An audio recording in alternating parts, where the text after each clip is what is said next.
Good afternoon, friends. Stephen Ben-Nun here with Israeli News Live in our follow-up broadcast about the war in Israel. Netanyahu here declaring war here just some, dozen hours or so after Hamas launched an unprecedented attack on Israel. An attack that has been the most coordinated effort ever seen in the Middle East against Israel by such a relatively small faction of fighters that now seem to be more armed than any other faction in the Middle East there.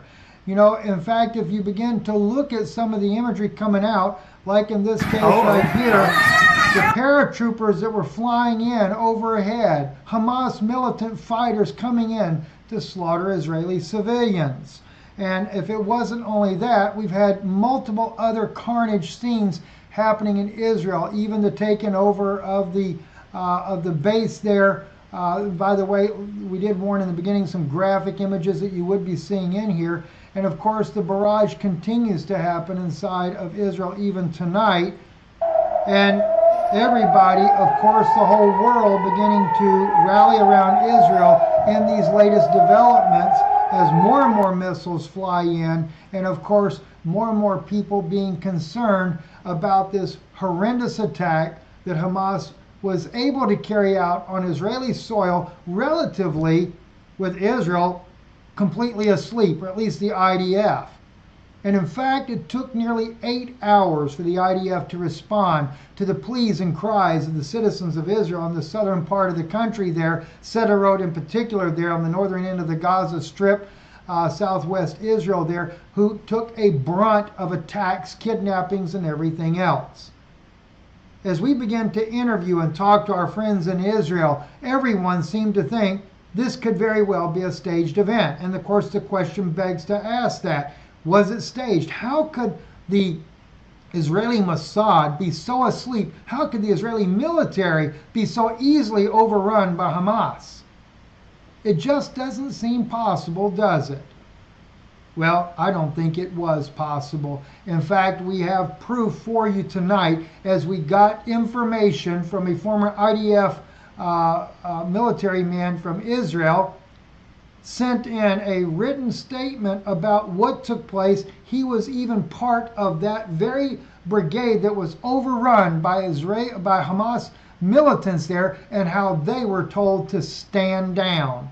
You're going to see that information this evening. I'm going to be sharing with you information that we were revealing to you going back as far back in our own records 10 months ago. There was going to be a staged event in the Middle East that would bring about World War III.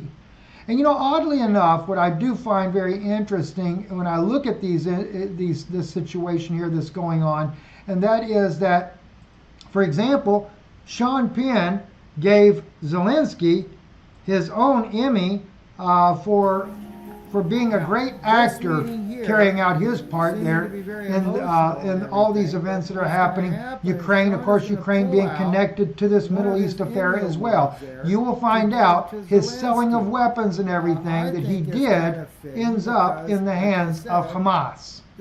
We covered a lot of that as it unfolded in different broadcasts that we've already done. He got an Emmy from Sean Penn. What do you know there? As I said, he's nothing but an actor, nothing but a puppet. Well, now, not only do we have Netanyahu, who is out here, claiming that Israel was under attack, and of course they were under attack, but this man right here knows full well that it was a staged attack, part of turning against their own people, putting their own people out as pawns, willing to allow Israelis, innocent Israelis, to be sacrificed on their altar to get a war in order to justify a Gog of Magog war, to make it look all biblical in the making.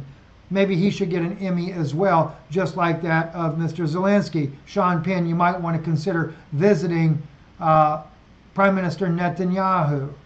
And then on top of it, now the world leaders begin to line up. Nikki Haley, of course, we knew all along was a puppet for Netanyahu. Listen to her as she starts to battle cry for that war to start up in Israel, and that the world should back Israel. Listen in. But let's step back, because I want the American people to kind of take this in for a second.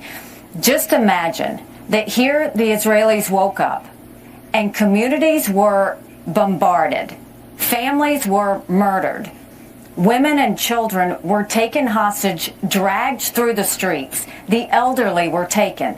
All of this has happened in front of everyone, on top of thousands of rockets that hit Israel. This should be personal for every woman and man in America. Why? Because when they did this surprise attack, when they took these hostages, when they murdered these families, they were celebrating. And what were they celebrating? They were saying death to Israel, death to America. This is not... As you can see, Nikki Haley bringing the rally cry. You know, the rally cry should be that the Israeli government is the most corrupt government on the planet. A government that has been willing to sacrifice their own on the altar of a war against Iran. Now, granted, Iran helped arm Hamas. I get that. And we're going to show you that information as well. Turkey helped arm Iran, helped arm Hamas, but so did the United States when we sent weapons through Biden to Zelensky. And we're going to show you that trail here as we go here. But what I want to first take you to, we're going to do this in part here. This is the information I got directly out of Israel earlier this morning, and why I asked so many of you for help for finding the video that I did about this false flag. Elizabeth was the one that actually finally found the video, but I want to thank every one of you for working so diligently. You actually found some great clips that I'll be able to use as well, but trying to find where I spoke about this false flag event that was coming in the Middle East that would bring about World War III. I'm going to share that in just a moment there. Said, I received this report from a source I believe is credible. Turn off the controlled propaganda. Use the brain God gave you. Draw your own conclusions. It's worse. There was a stand-down order to now erase Gaza division. The murderous farce started at 0400, not 0630. In other words, 4 a.m. It started at 4 a.m. in the morning, not 6:30 a.m.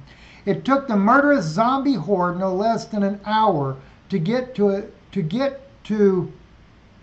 towns. No IAF, which is Israeli Air Force, action at least 6 hours, while the hordes freely came and went. Let me highlight. Well, I can't highlight it. Sorry. Went unbothered and freely through the border checkpoints. The Navy wiped out the sea incursions. Guess they didn't need intelligence to stop murderous feces. I live close enough to see and hear comings and goings from there. For most of my military service, I was attached to that division. There was usually heavily weirdness starting at about 2 a.m. and approximately 3 a.m. There were 1 or 2 fighter planes lighting fire afterburners, which are sonic booms, 1 helicopter moving one way, which didn't return, the sound of a Markava, which is Israeli tank, main cannon, 105 to 120 millimeter firing, then silence. Missile barrages started rising from Gaza. Not a single airplane or helicopter of any kind until at least 6 to 8 hours later. Probably no less than 5,000 missiles outgoing from Gaza by 0800. This matches the foreign media reports. In other words, while they're just pouring in these rockets into Israel, Israel's Air Force is just standing by, allowing them to just dump all this firepower into Israel undeterred. No doubt a standout. We're going to come back to this in just a moment. We're going to continue on with his report. Let me, though, take you, though, to also, though, more information here. And by the way, oh yeah, this video here, very interesting, right? This here, now Israel suddenly sending the cavalry out to help. Prime Minister Netanyahu, Defense Minister of Israel, all your little right-wing coalition thugs that are so big in your judicial reform. Why didn't you send the military when the people were pleading and crying for military intervention? Yeah, you wouldn't do it, would you? You're going to find out from that very IDF officer there, you're going to find out what they had done to the Sderot neighborhood, how they intentionally, months earlier, disarmed the people and everything so they would have no way to fight back. I am appalled at what is happening in Israel. You know, the thing is I actually care about Israelis. Unlike this neo-Nazi government that is in control right now. So they pretend to send their cavalry, right? Interesting. I find that so interesting. Anyway, let me find this another video here I want to bring to your attention here. Let's see if I can find it. Actually, it's a Twitter video. This one right here. This young lady right here in Israeli, speaking in Hebrew, you'll be able to see the subtitles there. Also, there is no way in the world anyone can approach that border without us knowing about it. There is no way in HELL they would wake me up for a pigeon in the sky. All right? Let's look at what she says. Share this movie as much as you can.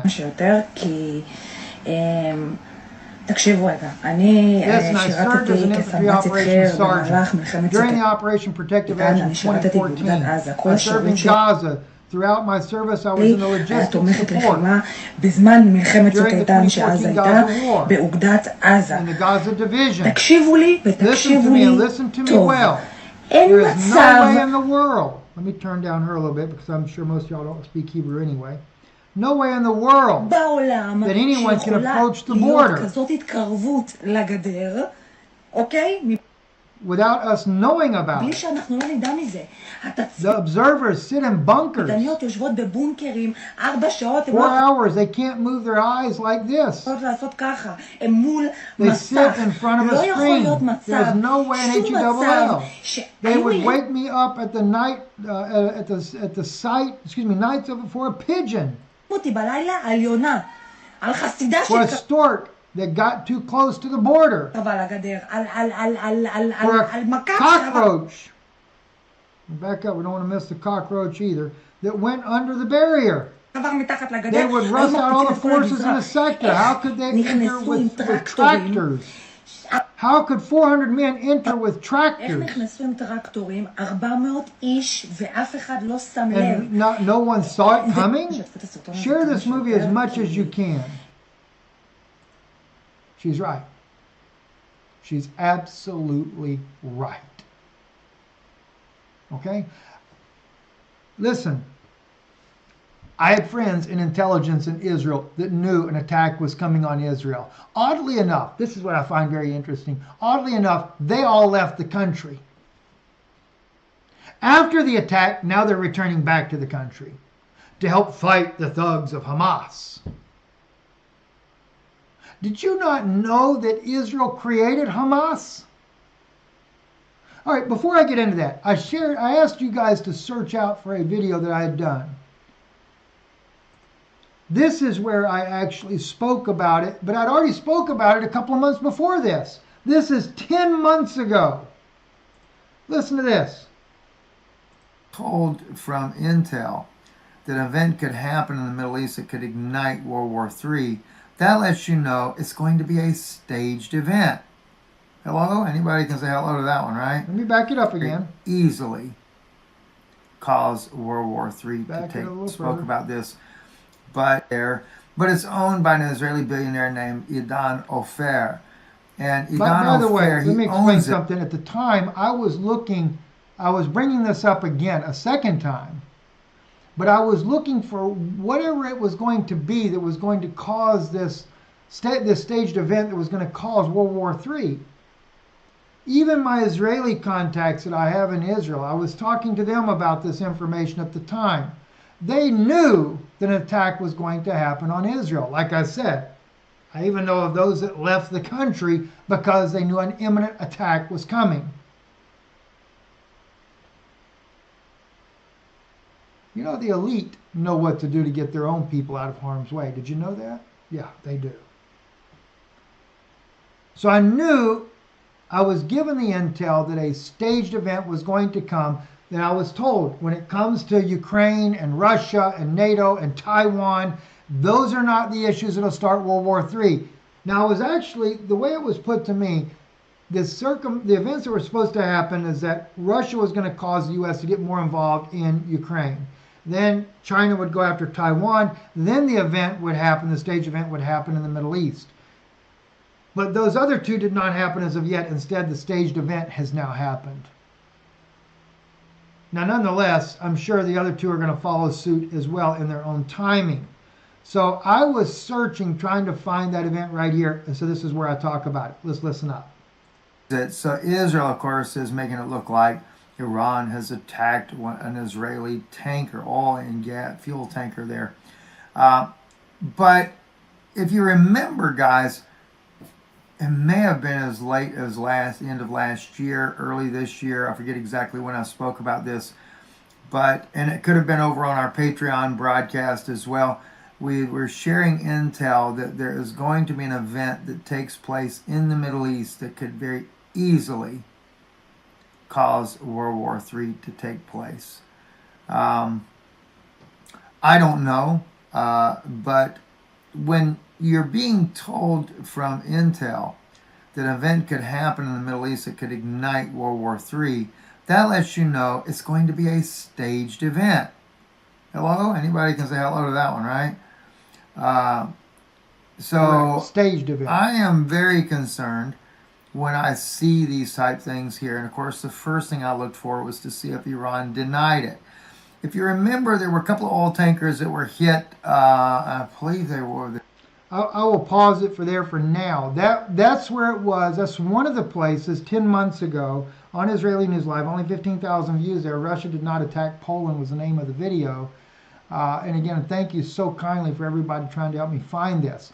So that was your staged event. Now, I knew that there was going to be some type of staged event. We're fixing to get into more of that evidence. But before I do, I want you to also realize Hamas is a terrorist organization created by Israel. And then I'm also going to show you an article from the Times of Israel that even prophesies basically of this event that's about to happen in 2018. I want you to listen to Ron Paul here as he addresses the United States Senate about Hamas. Listen up. I'd like to yield 2 minutes to the gentleman from Texas, Dr. Paul. The gentleman is recognized for 2 minutes. Gentlelady for yielding. I ask unanimous consent to revise and extend my remarks. Without objection. Madam Speaker, I rise in opposition to this resolution, not because I am taking sides and picking who the bad guys are and who the good guys are, but I'm looking at this more from the angle of being a United States citizen, an American. And I think resolutions like this really do us great harm. In many ways, what's happening in the Middle East, and in particular with Gaza right now, we have some moral responsibility for both sides in a way, because we provide help and funding for both Arab nations and Israel. And so we definitely have a moral responsibility, and especially now today, the weapons being used to kill so many Palestinians are American weapons, and American funds essentially are being used for this. But there's a political liability, which I think is something that we fail to look at, because too often there's so much blowback from our intervention in areas that we shouldn't be involved in. You know, Hamas, if you look at the history, you'll find out that Hamas was encouraged and really started by Israel, because they wanted Hamas to counteract Yasser Arafat. And you say, well, yeah, that was better then and served its purpose, but we didn't want Hamas to do this.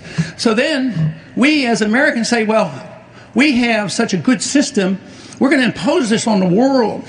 We're going to invade Iraq and teach people how to be Democrats. We want free elections. So we encourage the Palestinians to have a free election. They do, and they elect Hamas. So we first indirectly and directly through Israel help establish Hamas. Then we have election. Then Hamas becomes dominant, so we have to kill them. You know, it just doesn't make sense. During the 80s, you know, we were allied with Osama bin Laden. And we were content. So think about it. Also, we were allies with Saddam Hussein. We also, when it came to the overthrow of Iran and installing the Khomeini, we played both sides of that war as well. And of course, the United States wanted a radical Islamic terrorist group running Iran and do away with the democracy that was going on in the liberals of Iran. America's really gotten involved in a lot of hideous things. This is from the Times of Israel. So don't just think Israeli News Live is looking at all the dirt that's going on. Here we go. Let's blow it up. They must not want you to see all this information anyway, so we'll just make sure you can see it well. Hamas, Israel's own creation. Shlomo Allegra. Thank you, Shlomo. God bless you for writing this article. During the early 1970s, the greatest enemy to Israel was known as the Palestinian Liberation Organization, who was known for waging terror attacks on Israeli civilians and targets all over the world. PLO also was known for being socialist organization whose sole purpose was the elimination of the state of Israel along with the establishment of the social state of Palestine, where the constitution would be run by secular Marxists rather than Islam. Boy, they do not want you hearing this article, do they? During the short-sightedness of Rabin administration, later the Begin, there was an idea to bring about a branch of Muslim Brotherhood into Gaza. Sound familiar? Remember Barack Hussein Obama, who also supported the Muslim Brotherhood? Okay. The Palestinian territories to counterbalance the strengths and popularity of the PLO. Wow. Boy, they do not want me showing you this article. I find that very interesting. In the early 70s, Sheikh Ahmed Yassin started the organization Mayama Islamia, which helped establish the Islamic University in Gaza hospitals and schools. The precursor to Hamas was from the Muslim Brotherhood, who were persecuted by the secular Ba'athist government of Egypt. The secular socialist Arab governments were at war at the time against Islamic extremists, so the Israelis saw them as a natural ally against their common enemy. Sheikh Yassin was such in good terms with the Israeli state that he would receive treatment in Israeli hospitals. According to the Andrew Higgin Israeli military-led administration in Gaza looked favorably on the paraplegic cleric, who set up a wide network of schools, clinics, and library kindergartens. Sheikh Yassin formed the Islamic group Mayama al-Islamiyah, which was officially recognized by Israel as a charity and then in 1979 as an association. Israel also endorsed the establishment of the Islamic University of Gaza, which it now regards a hotbed of militancy.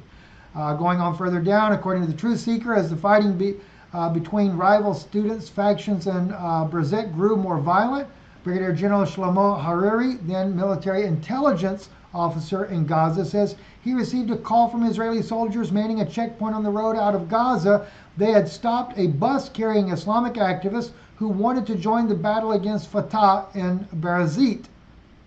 I said if they want to burn each other, let them go, recalls Mr. Harari.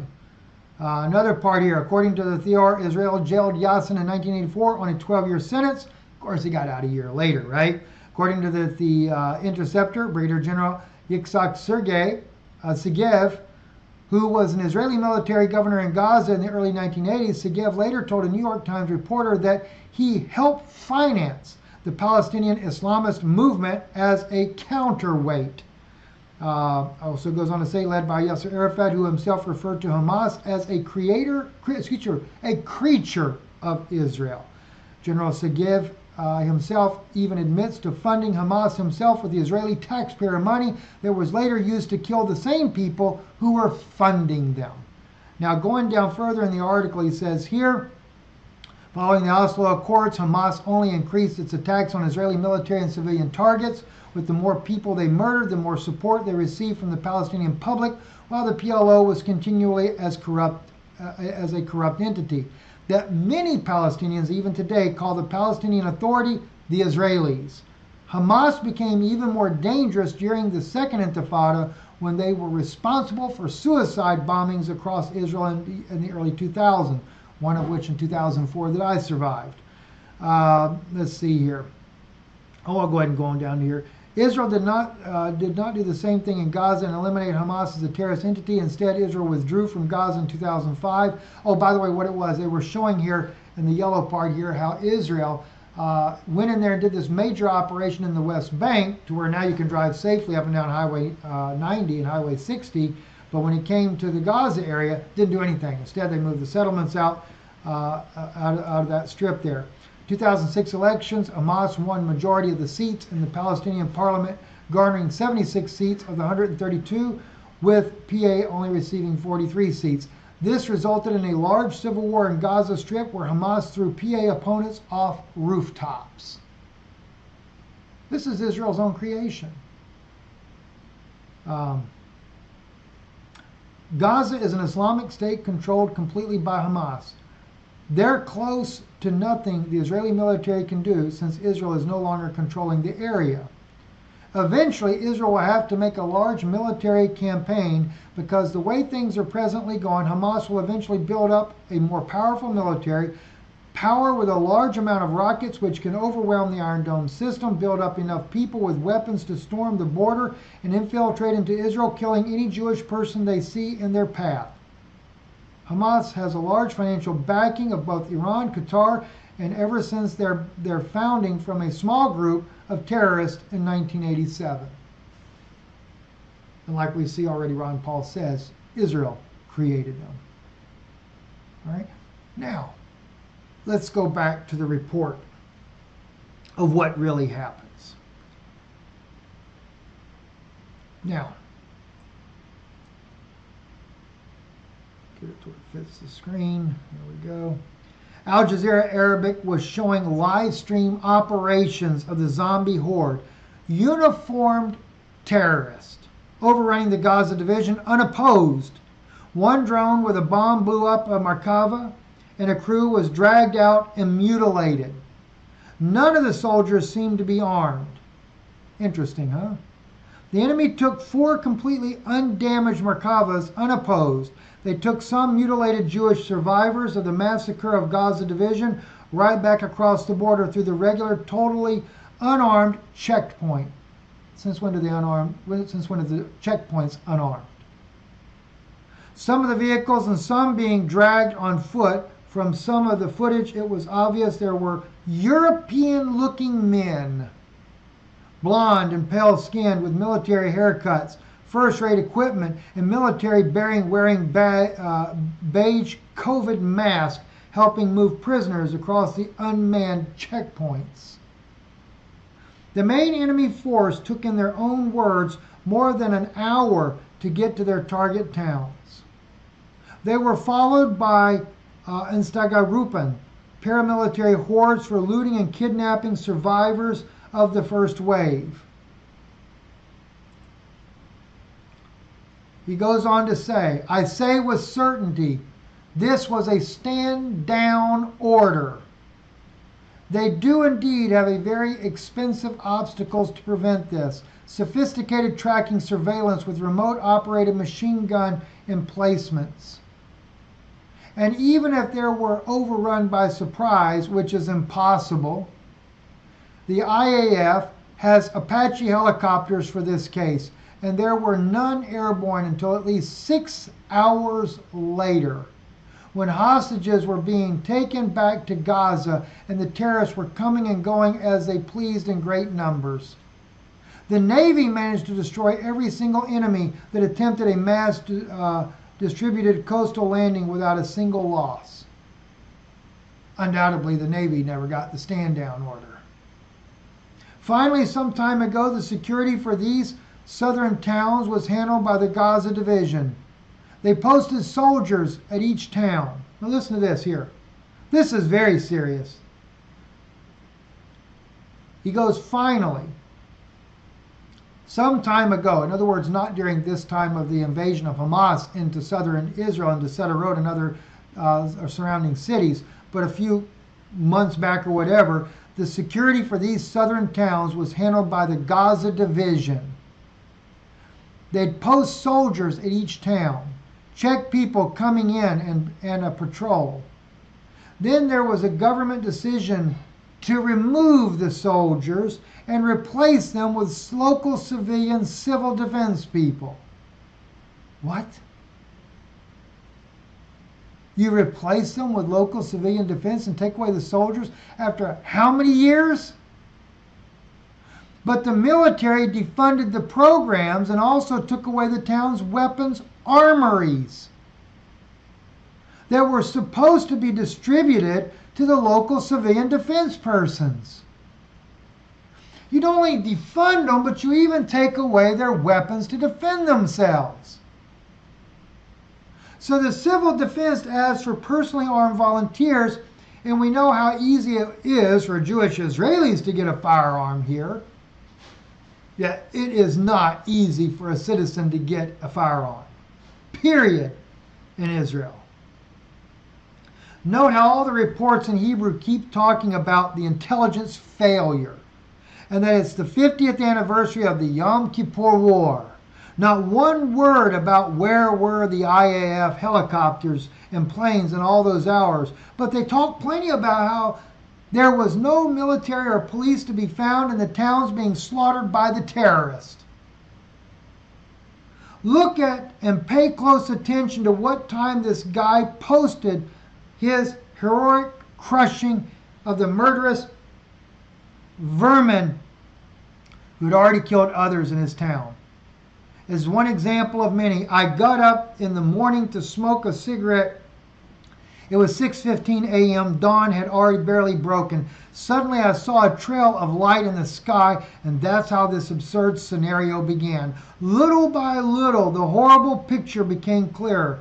Nava Anchor, who is a member of the Kibbutz Narim, told Ynet. She said her son also lives in Narim with his 3 daughters. Only later did we realize that we were surrounded by terrorists. We heard small arms fire. The IDF forces arrived after 7 hours or so.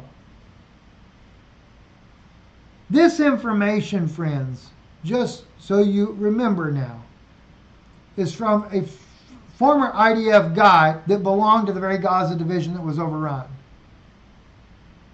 He said they were ordered to stand down. I've given you 2 witnesses already, but this is not all. We're not even done yet.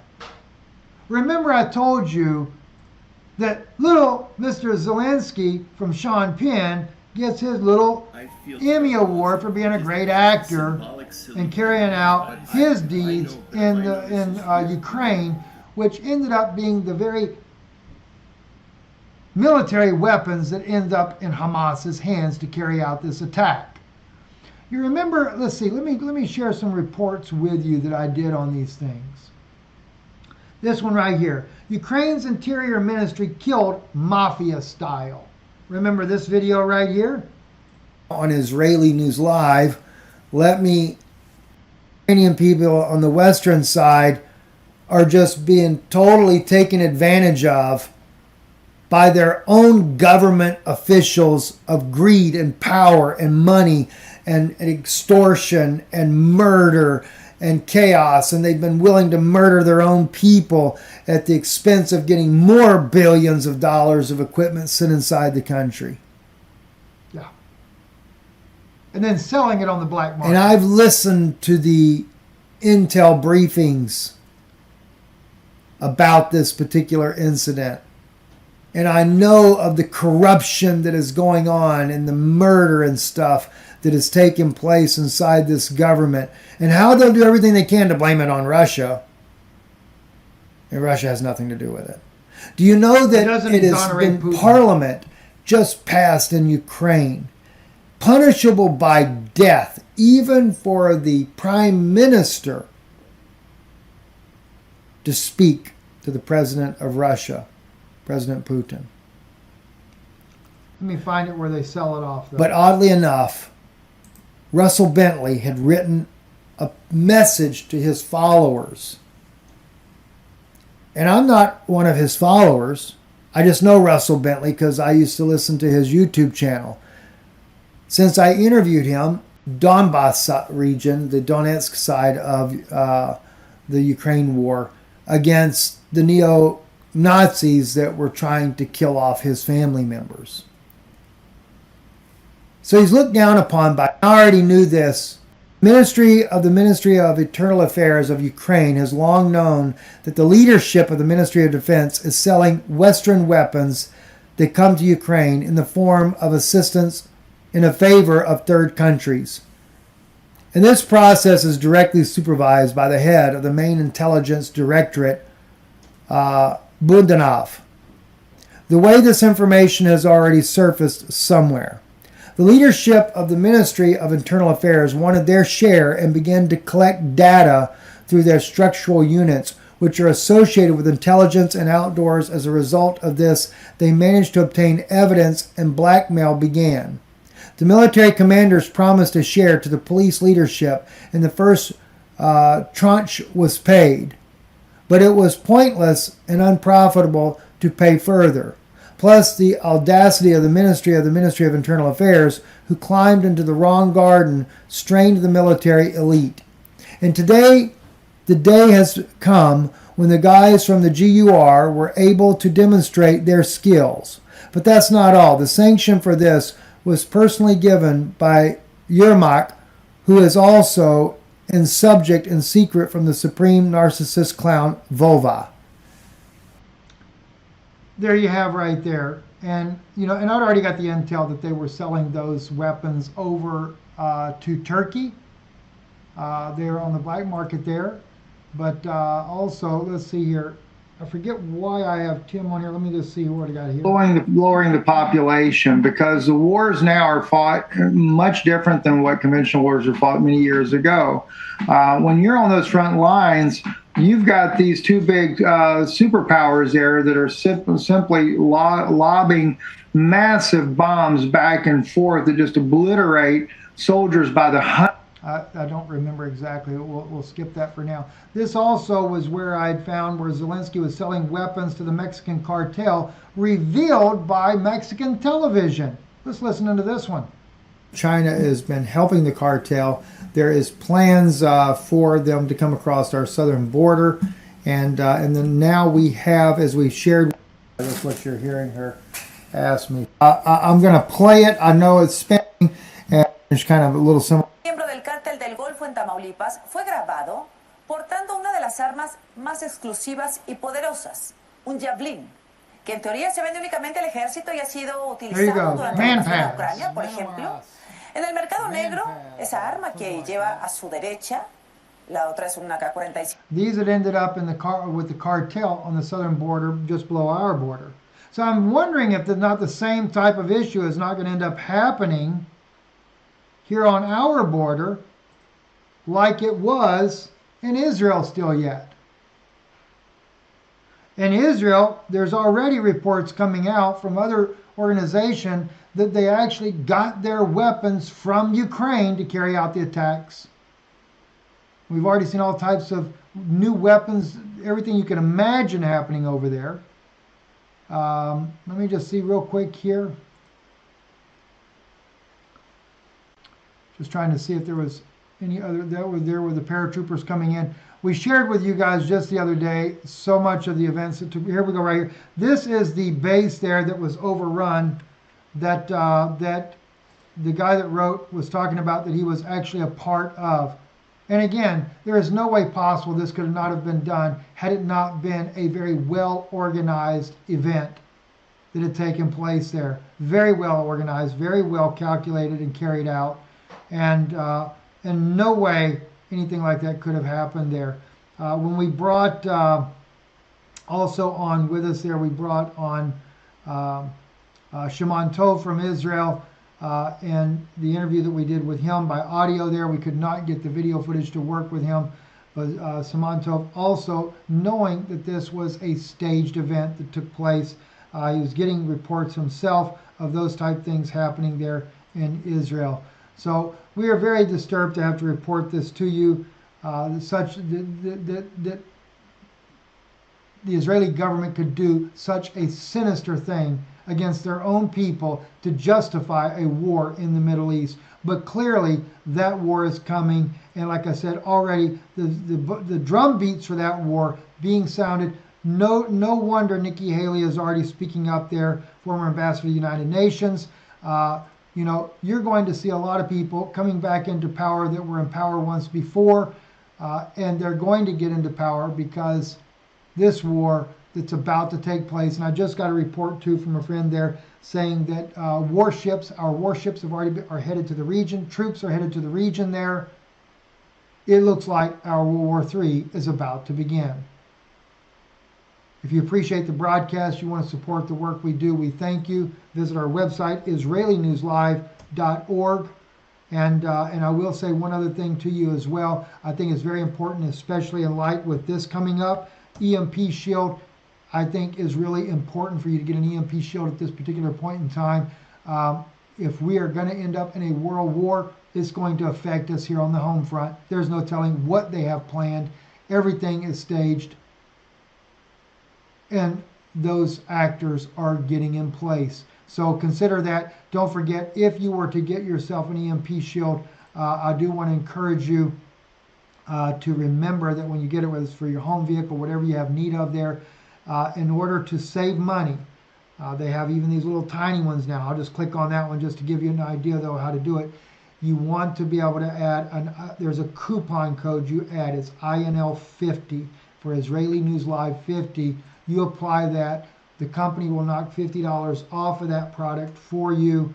And they also donate a little bit of money to us as well. And it doesn't matter how many you order. If you need one for the house, car, whatever the case may be. If you order 5, they're going to give you $50 off for 5 times in a row. 4, you're going to save yourself $200. So just so you know that, we appreciate it. We appreciate your help and your support of the work we do here.